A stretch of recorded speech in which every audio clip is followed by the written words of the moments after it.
All right, so today we're going deep on quantum multiplexing. Uh-huh. And to help us navigate this pretty complex topic, we have our quantum expert. Hello. Welcome. Glad to be here. So to set the stage a little bit, everybody's familiar with how we send tons of information down a single fiber optic cable. Yeah. We, slice up phone calls into these tiny little time chunks. Right. Or we send radio waves at different frequencies so they don't interfere with each other. Uh-huh. These are all classical ways of doing it. Yeah. But when we enter the quantum realm, things get a little weirder, right? exactly, things get really interesting. Yeah. And that's where this idea of quantum multiplexing comes in. Exactly. And that's what we're diving into today. Yeah. So instead of these classical methods that were used to quantum multiplexing, uses these very unique properties of the quantum world Right. to send multiple streams of information all at the same time down a single channel. At the same time, down the same channel. And so we're going to be talking about the essay, Quantum Multiplexing, Effizienz in der Datenübertragung by Jorgo Schneeppert. Perfect. And we'll really dig into some of the details in there and how we can use ideas like superposition and entanglement to send multiple quantum states down one line. And the essay really gets to the heart of how this is possible, like at the fundamental level. It does. Because these quantum states are so unique. This ability to be in multiple states at once. Yes. It allows for this parallel processing of information Uh-huh. that's way beyond anything we can do classically. It's not just a little bit faster either. It's like exponentially fast. Exponentially faster. Yeah. And this is why it's so exciting, because it has huge implications for a variety of fields. Oh, yeah, I absolutely. mean, this isn't just, theoretical physics. Right. This is going to be critical for building a real quantum internet, A real quantum internet for securing our data with QKD. with Yeah. QKD quantum key distribution, Mm-hmm. and for, making these super powerful quantum computers actually a reality. Yeah, and I think that essay does a really good job of explaining exactly how that happened. It does. Yeah. So maybe to kind of start us off historically, how did this field even get started? Well, so if we rewind back to the 1930s, Einstein, Podolsky, and Rosen had their famous paper on entanglement. The EPR paradox. The EPR paradox, exactly. And that paper, even though it was theoretical, really was the first one to start thinking about how we can use entangled states. It really laid the foundation for all of this. It really did. And so that sort of theoretical interest, then, people started thinking, okay, well, how do we actually transmit these entangled states? Right. How do we actually use this and, in a practical way. In a practical way, yeah. How do we actually send information using these states? And that question led to the development of modern quantum communication as we know it. Exactly. And then fast forward to the 1980s. Yeah. We have Bennett and Broussard. Uh-huh. And they developed the BB84 protocol Yeah. for QKD. Right. And that was the first real-world application of quantum physics for secure communication. Yeah, it was a huge deal. It was huge. It still is. So we're building on all these, decades of research at this Yeah, point. absolutely. And then it became clear that we need even more efficiency. More efficiency. Especially as we're starting to think about, okay, well, Huge quantum computers. huge quantum computers. Networks of quantum computers. Quantum networks. Yeah. And that's really where quantum multiplexing stepped in. Yeah, it's a core enabling technology to make all that stuff work. It really is. Mm-hmm. And the exciting part is that this research is very interdisciplinary. Oh, yeah. It's not just, physicists in a lab somewhere. Right. We have, mathematicians and computer scientists. Engineers. Absolutely all working together. And it's really thanks to advancements in fields like superconducting circuits and these really sophisticated photonic networks. Yeah, and the precision instruments we have now are just unbelievable. Yeah, they're incredible. Right. So it's not just about, making better technology. Right. It's also pushing the boundaries of our fundamental understanding of quantum mechanics. Exactly. And that's what makes it so scientifically interesting. It does. So to really understand how quantum multiplexing works and how it achieves these huge efficiency gains, we need to take a step back and look at these core principles of quantum mechanics. Okay, let's do it. So at the heart of it all is superposition. Superposition, yeah. This is the idea that a quantum system, like a qubit, which is the basic building block of quantum information, it doesn't have to be in a definite state of 0 or 1. Right. It could be in a mixture of both states. At a certain time. At the same time. Superposition. Superposition. And that's so unlike anything in our classical world. It really is, yeah. It's like saying a light switch can be both on and off Yeah. at the same time. At the same time, exactly. And mathematically, we can describe this as... Well, I think an easy way to think about it is a dimmer switch. Okay, a dimmer switch. Right. Instead of just on or off, it can be anywhere in between. I like that. And in the quantum world, a qubit can be in this blurry, both at one state and mathematically, we write that as psi equals alpha 0 plus beta 1. Okay, so alpha and beta, these are just numbers that tell us the probability. Yeah, they tell us the probability of measuring it in a 0 or a 1 state.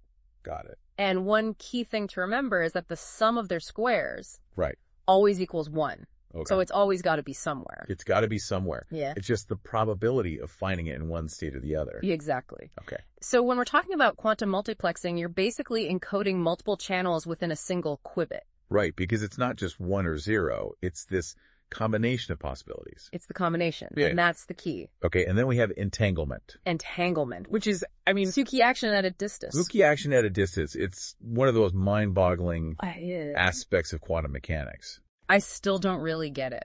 I don't think anybody truly does. But the math works. The math works. And we can use it. We can use it. So entanglement is where two or more qubits are linked together. Yeah. In a way that their fates are intertwined. No matter how far apart they are. Right. So you can't even describe the state of one qubit independently of the other. Exactly. They exist in this joint state. Joint state. And a really simple example of an entangled state is psi equals 1 over square root of 2 times 0, 1 plus 1, 0. And if you measure one of these qubits and you find that it's in a 0 state, instantly the other one is in the 1 state. Instantly. Yeah. And it doesn't matter how far apart they are. That's wild. Yeah. And this interconnectedness is not only essential for QKD like we talked about, right, but it also plays a huge role in how quantum multiplexing can transfer information so efficiently.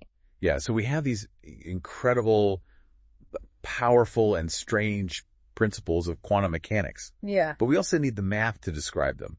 The math, the essay talks about state vectors and operators. It does. Can you give us a quick overview of that? Okay, so in quantum mechanics, we use something called a state vector to describe a quantum system. Okay. And we write that as psi I, and you can think of it as this arrow in a mathematical space. Got it. And this arrow contains all the information we could possibly know about the system. It's a complete quantum snapshot. Exactly. Okay. And then you have these basic building blocks, like 0 and 1 for our qubit. Yeah. And any general state, like a superposition, is just a combination of these building blocks. So the state vector is kind of like the full picture. Yeah. And these building blocks are the individual components. Yeah, you got it. Okay. And then what about operators?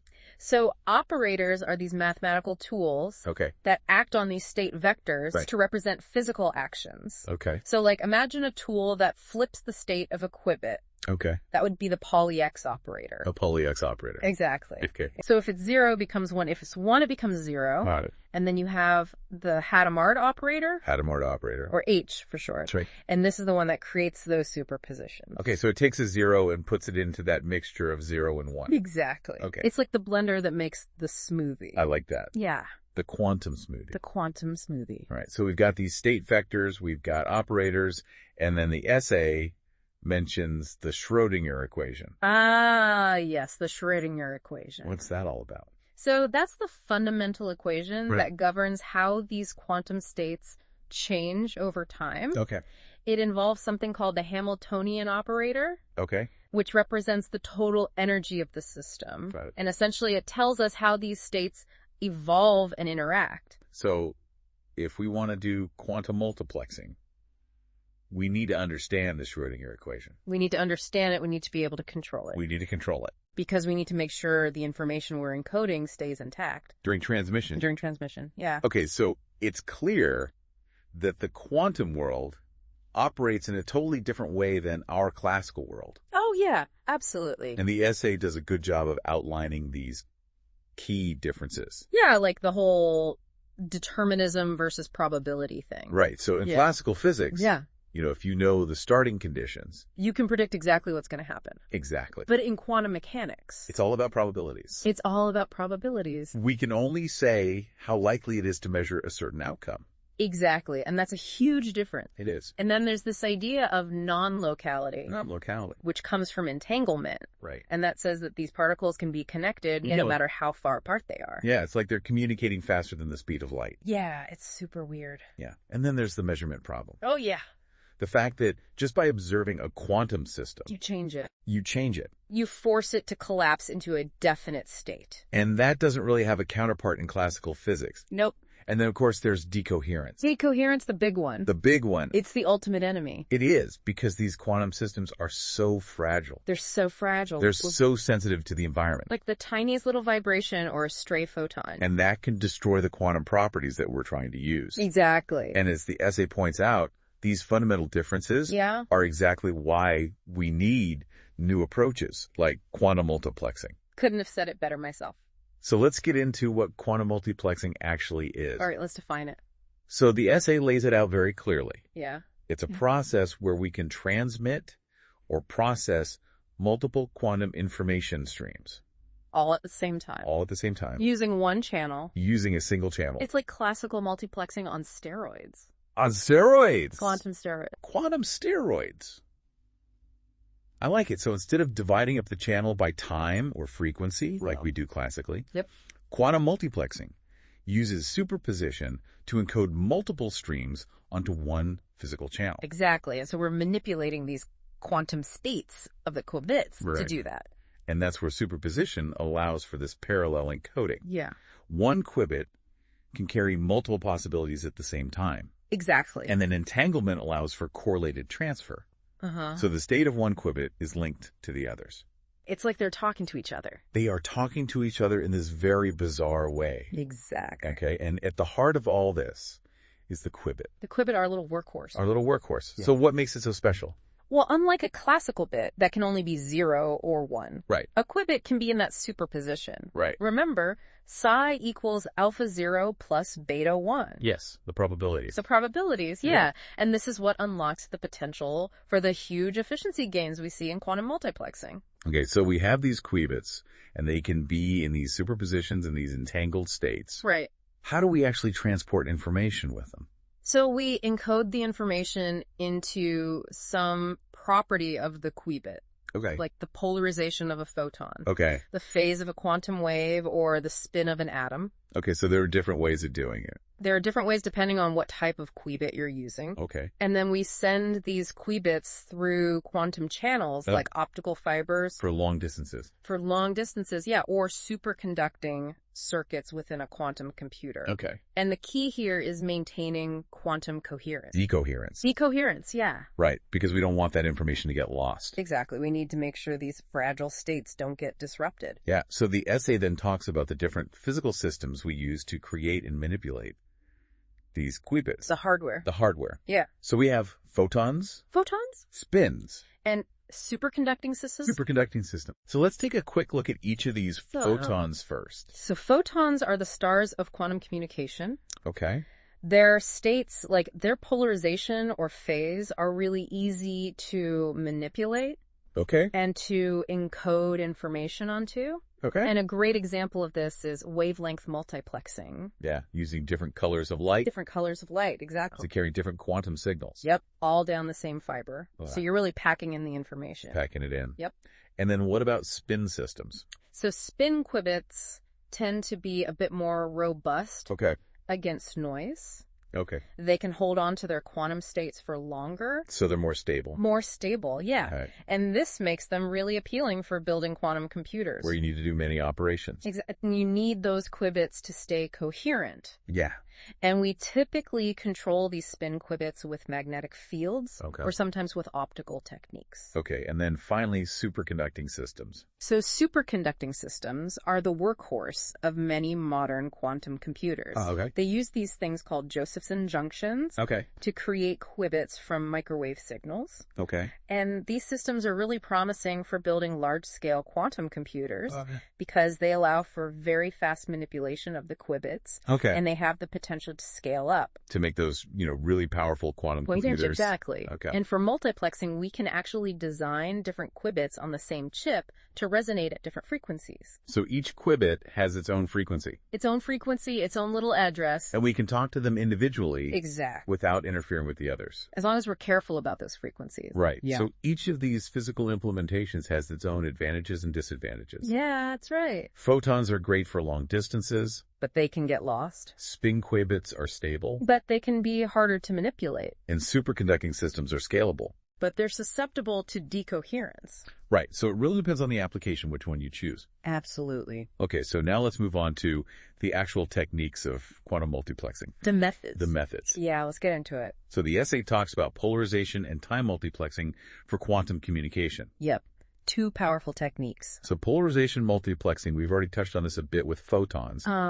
It's about using the different polarization states of a photon. Like horizontal and vertical. Right, to carry independent information streams. Yeah, so essentially we're encoding 2 qubits worth of information. Onto a single photon. Onto a single photon. That's pretty incredible. It is, yeah. And then you can combine this with time multiplexing. Yeah, so we're dividing the channel into tiny little time slots. Tiny time slots. And sending different signals in each slot. Yep, further increasing the capacity. It's like squeezing even more information into the pipe. Exactly. Yeah, and time multiplexing, as the name suggests, is all about dividing up the channel in time. Time slots, yeah. And sending these packets of quantum information in each interval. And this is especially useful with pulsed light sources. Okay, so each pulse of light carries its own quantum information. And it's in its own little time slot. Exactly. And the great thing is this can be done with existing fiber optic cables. Yeah. But the catch is synchronization. Synchronization. You need everything to be perfectly timed. Right. Otherwise, those time slots are going to overlap. And cause errors. Errors, yeah. Decoherent. Exactly. So timing is everything. Okay. Then we have frequency multiplexing. Frequency multiplexing. This is the one for quantum computers. Yeah, this seems to be especially important for superconducting systems. So can you explain how this works? So in frequency multiplexing, different qubits are assigned different frequencies. Okay, like each qubit has its own unique radio station. Exactly. And this is really relevant in superconducting systems. Where each qubit has its own resonance frequency. Exactly. And by tuning the microwaves we send in. We can talk to each qubit individually. Without disturbing the others. Without disturbing the others, yeah. That's pretty amazing. It is, yeah. So this allows for a really high density of qubits. Yeah, you can pack them in. Which is great for scaling up quantum computers. Exactly. But the essay also mentions some challenges. Oh, yeah. There are always challenges. Qubit interactions and noise can cause these frequencies to drift. Yeah, so you need constant calibration. Okay. And you need really good error correction. We'll cut the information safe. It's safe, yeah. All right. And then the essay talks about wavelength and space multiplexing. Ah, yes. These are essential for building those quantum networks. The quantum internet. The quantum internet. So wavelength multiplexing, we've already talked about this a little bit with photons. Right. Different colors of light. Different colors of light, each carrying their own signal. Yep. And the great thing is that the telecom industry has already invested heavily in this. Oh, yeah. They've been doing this for years. So we can leverage that existing infrastructure. Absolutely. And you can even imagine a future where you have one fiber optic cable carrying both QKD signal for secure communication and regular internet data. All at the same time? All at the same time. That's amazing. It is, yeah. And then what about space multiplexing? So space multiplexing, also called mode multiplexing, is about using different spatial shapes of a light beam to encode information. Okay, so we're not just using different colors. Nope. We're using different shapes of light. Different shapes of light. Wow. Yeah, and this can be done with special fibers called multimode fiber. Multimode fiber. Or even in free space. In free space, so no fibers at all. No fibers, just light beams. Wow, that's incredible. It is, yeah. So by combining wavelength and space multiplexing, you can really boost the capacity of a quantum network. But you need very precise control. Very precise control. Over these light beams. Yeah, and accurate detection, too. Right. Okay, and then the essay talks about error correction and decoherence. The two biggest challenges. The two big ones. Yeah. So decoherence, as we've discussed, is this tendency of quantum systems to lose their quantumness. Yeah, to lose their coherence. And when you're multiplexing multiple signals, it gets even worse. It gets even worse because there's more opportunity for things to go wrong. Yeah, more opportunities for noise to creep in. Right. And the essay lists some of the main causes of decoherence. Like temperature fluctuations, photon loss, and even interactions between the qubits themselves. So it's a battle on multiple fronts. It is. Yeah. And to combat this, we need error correction. Error correction. The essay mentions stabilizer codes. Stabilizer code. And topological codes. Topological codes. So what are these all about? So stabilizer codes like the Steen and Shor codes are all about redundancy. Okay. They encode the information across multiple qubits. So even if one qubit gets messed up, you can still recover the information. Exactly. Okay. And then topological codes, like the surface code, use the geometry of the qubits. The physical arrangement. The physical arrangement, yeah, to protect the information. Okay, so different approaches to the same problem. Exactly. And as the essay points out, it's also important to build hardware that's inherently more resistant to noise. Yeah, so like cooling down superconducting systems. Right. Or using better fibers that lose fewer photons. Okay, so it's a two-pronged approach. It is, yeah. Better hardware and better error correction. Exactly. Okay, so now that we've got a good grasp of the techniques, let's look at some of the amazing applications of quantum multiplexing. Let's see what this can do. So first up is quantum communication. Secure communication. Secure communication. Yeah. Using QKD. Yeah. So quantum multiplexing is becoming a key component of these QKD systems. Oh, yeah. It's essential. Because it allows us to transmit multiple encryption keys simultaneously. Yeah. More keys, more security. More keys, more security. And you can even use the same channel for QKD and regular data. Yeah. So it's like a double whammy. A double whammy of efficiency. Efficiency and security. Exactly. And the essay gives the example of using different wavelengths. Yeah. In a fiber optic cable. So one wavelength for QKD. For the secret keys. And other wavelengths for regular internet traffic. That's amazing. Yeah. So you're really maximizing the use of that fiber. You are. Yeah. So what are the main advantages of using quantum multiplexing in QKD? Well, you get increased bandwidth for those keys. Okay. Which means higher data rates for secure communication. Okay. And it can potentially lower costs. Because you're using the same infrastructure. Exactly. You're getting more bang for your buck. And the security's enhanced. Yeah, because you have multiple keys. Multiple keys, multiple layers of protection. Exactly. But there are still challenges. Oh, yeah, of course. Decoherence and signal loss are still a problem. Especially over long distances. Right. So we still need good error correction. Absolutely. And we might need quantum repeaters. To boost the signal. To boost the signal. Yeah. Okay, so next up we have quantum computing. Quantum computing, yeah. And quantum multiplexing is also crucial here. It is, because quantum computers are all about parallelism. Right. Doing many calculations at once. At once. And multiplexing just amplifies that. It does, yeah. So instead of just having qubits operating in parallel, we can have multiple algorithms running at the same time. Yeah, or we can manipulate tons of qubits simultaneously. Tons of qubits. Yeah. And this could be done using frequency multiplexing. Practically. In superconducting systems. Uh-huh.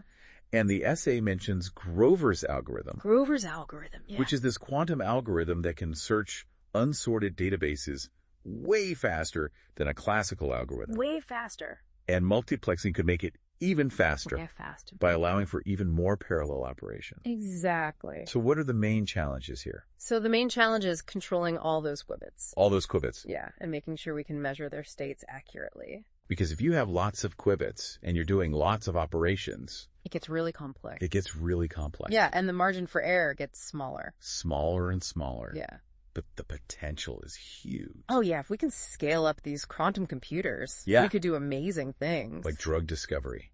New material. Solving these super complex optimization problems. Problems that would take classical computers forever. Forever. Yeah. Okay. And then the essay talks about quantum sensing. Quantum sensing. And how multiplexing can improve the precision of these sensors. Yeah, these quantum sensors are already incredible. They are. They can measure things like magnetic fields and gravitational waves. With amazing accuracy. With accuracy that would blow your mind. Wow. Yeah, and multiplexing can make them even better. Even better. So how does it do that? Well, for example, in magnetic field sensing, multiplexing could allow us to monitor the field strength at multiple locations. Okay. Simultaneously, yeah. And that would be super useful in medical imaging. Oh, okay. Or for analyzing materials. Got it. And in gravitational wave detection. Like LIGO. Like LIGO, exactly. Yeah. Multiplexing can improve the bandwidth and the sensitivity. Okay. So we can detect a wider range of signals. Yep. And fainter signals, too. Okay. And even in atomic clocks. Which are already incredibly precise. Oh, yeah. Incredibly precise. Multiplexing could allow us to analyze multiple atomic frequencies. Yeah. And that could lead to even more accurate timekeeping. Yeah, it's all about gathering more data. More data. More data faster, and analyzing more complex signals. Okay, but what are the main challenges here? So the biggest challenge is keeping those quantum states stable. Stable. Yeah, over long periods of time. Because any little disturbance Can mess everything up. Can mess everything up. Yeah. Okay.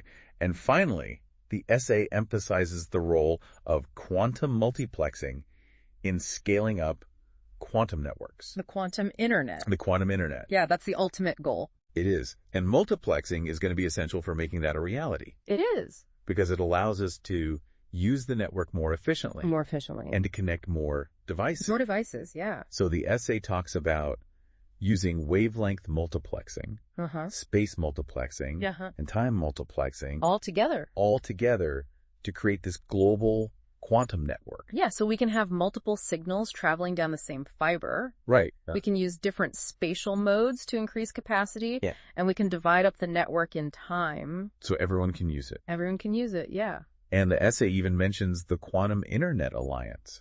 Yeah. Which is actively working on this. They're at the forefront of this research. And there are even experiments using satellites.